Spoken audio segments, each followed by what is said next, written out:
हर साल ज़िलहज के महीने में बैतुल्लाह को अर्क गुलाब और ज़मज़म से गुस्ल दिया जाता है और बैतुल्लाह का गुलाफ भी तब्दील किया जाता है।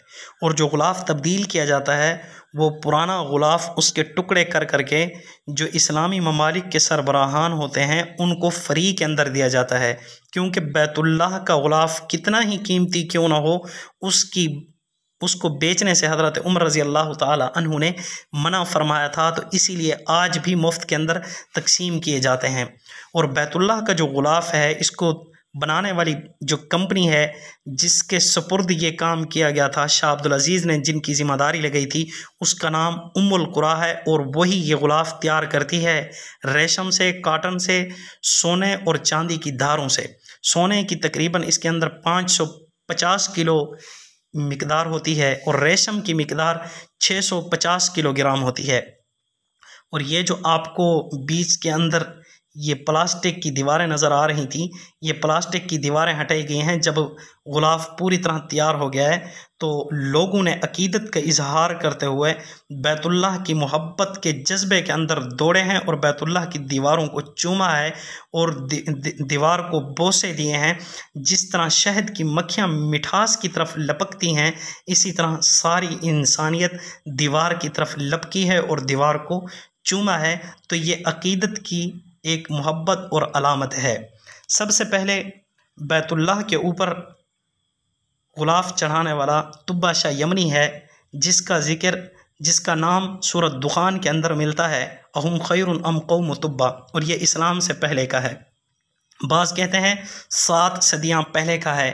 फिर उसके बाद हज़रत अब्बास रज़ी अल्लाह ताला अन्हु बच्चे थे, ये अपनी माँ की आंखों से ओझल हो गए। तो माँ को ख्याल आया कि मेरा बच्चा गुम हो गया है, तो उन्होंने मन्नत मानी, अगर मेरा बच्चा मुझे सही सलामत मिल गया तो मैं गुलाफ चढ़ाऊँगी काबा पर। मन्नत मानी। तो जब हज़रत अब्बास रज़ी अल्लाह ताला अन्हु अपनी माँ को मिले और माँ ने देखा कि मेरा बेटा सही सलामत है, तो हज़रत अब्बास की माँ ने रेशम का गुलाफ तैयार किया और बैतुल्लाह के ऊपर चढ़ाया। फिर उसके बाद जनाब नबी करीम सल्लल्लाहु अलैहि वसल्लम ने भी यमनी चादर बैतुल्लाह के ऊपर चढ़ाई थी।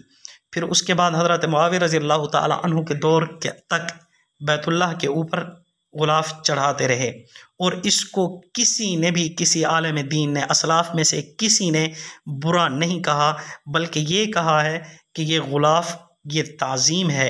यही वजह है कि इतना कीमती गुलाफ चढ़ाया जाता है, तो इससे बैतुल्लाह की खूबसूरती के अंदर भी मज़ीद इजाफ़ा होता है। फिर उसके बाद खलीफा हारून और रशीद के दौर के अंदर 3 रंग के कपड़े 3 रंग वाला कपड़ा बैतुल्लाह के ऊपर गुलाफ के तौर पर चढ़ाया गया।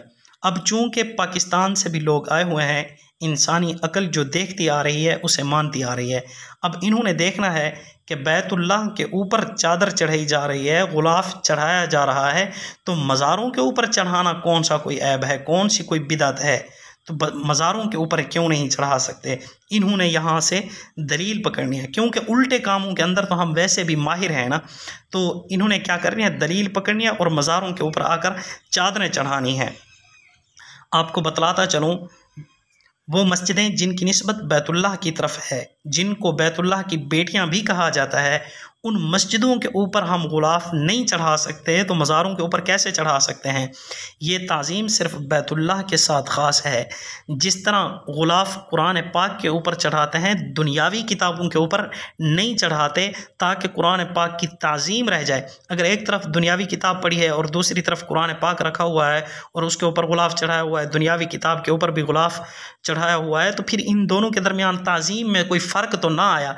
लिहाजा सिर्फ कुरान पाक की ताज़ीम के साथ उठाएं, ताज़ीम के साथ उसके ऊपर गुलाफ चढ़ा हुआ हो, तो इस कुरान पाक की अज़मत के अंदर मज़ीद इजाफ़ा होता है। कुरान पाक तो है ही अज़मत वाला, लेकिन दूर से भी पता चल जाता है ये जो किताब रखी हुई है ये कोई आम किताब नहीं बल्कि कलामुल्लाह है। और इसी तरह हुज़ूर अकरम सल्लल्लाहु अलैहि वसल्लम ने फरमाया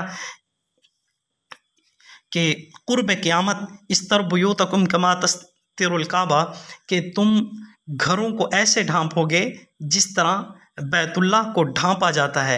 ये कुर्ब क़यामत की निशानी है। क़यामत के करीब होने की अलामत है कि लोग अपने घरों को ऐसे ढांपेंगे जिस तरह बैतुल्लाह को गुलाफ के ज़रिए ढांपा जाता है। तो आज हम अपने घर की डेकोरेशन करते हैं तो ठीक है, करें, इजाज़त है। इन्नल्लाह ताला जमील युहिब्बुल जमाल, अल्लाह ख़ुद खूबसूरत है और ख़ूबसूरती को पसंद करता है। आप खूबसूरती में इजाफ़ा करें, आपको इजाज़त है, लेकिन इस तरह पर्दे लटकाना जिस तरह बैतुल्लाह के ऊपर लटकाया जाता है, इस तरह की इजाज़त नहीं है। जनाब नबी करीम सल्लल्लाहु अलैहि वसल्लम ने मना फरमाया है। और ये जो आपको नज़र आ रहा है, ये मकाम इब्राहीम है। इस जगह के ऊपर हज़रत इब्राहीम अलैहिस्सलाम के कदम मुबारक भी, ये जो दो नज़र आ रहे हैं, ये जनाब इब्राहीम अलैहिस्सलाम के पाँव मुबारक के निशानात हैं। इसी पत्थर के ऊपर खड़े होकर हज़रत इब्राहीम अलैहिस्सलाम ने बैतुल्लाह की दीवारों को उठाया था और बैतुल्लाह की तामीर की थी, और ये लिफ्ट का काम दिया करता था। मतलब जब दीवार ऊपर हो गई तो ये पत्थर खुद ब खुद ऊपर हो जाता और हज़रत इब्राहीम अलैहिस्सलाम इसके ऊपर खड़े होकर दीवार को तैयार करते रहे। आज ये मकाम इब्राहीम कहलाता है और इसके ऊपर हाजी 2 रकात नमाज भी पढ़ते हैं। और मैंने आपसे अर्ज़ की, बैतुल्लाह के साथ तो ये गुलाफ ख़ास है, लेकिन किसी और इमारत के साथ ख़ास नहीं है, क्योंकि जनाब नबी करीम सल्लल्लाहु अलैहि वसल्लम की हदीस है तिरमिज़ी शरीफ की, इस्तर बुयूतकुम कमा तस्तिरुल काबा, तुम घरों को ऐसे ढांपोगे जिस तरह बैतुल्लाह को ढांपा जाता है। तो लिहाजा ना तो हम किसी मज़ार के ऊपर गुलाफ चढ़ा सकते हैं, मस्जिद के ऊपर नहीं चढ़ा सकते, तो मज़ार के ऊपर कैसे चढ़ा सकते हैं? ना तो मज़ारों के ऊपर गुलाफ चढ़ा सकते हैं, ना मस्जिदों के ऊपर चढ़ा सकते हैं, ना ही अपने घरों के ऊपर चढ़ा सकते हैं। बाकी देखें माशाल्लाह कितना खूबसूरत मंज़र है, सब ने देखा है। दुआ करें कि अल्लाह रब्बुल इज़्ज़त सबको यहाँ की हाज़िरी नसीब फरमाए। अल्लाह रब्बुल इज़्ज़त की तजल्ली यहाँ पर ऐसे पड़ती है जिस तरह शीशे के अंदर हमें सूरज नज़र आता है, और ये बैतुल मामूर के बेआइन ही नीचे है।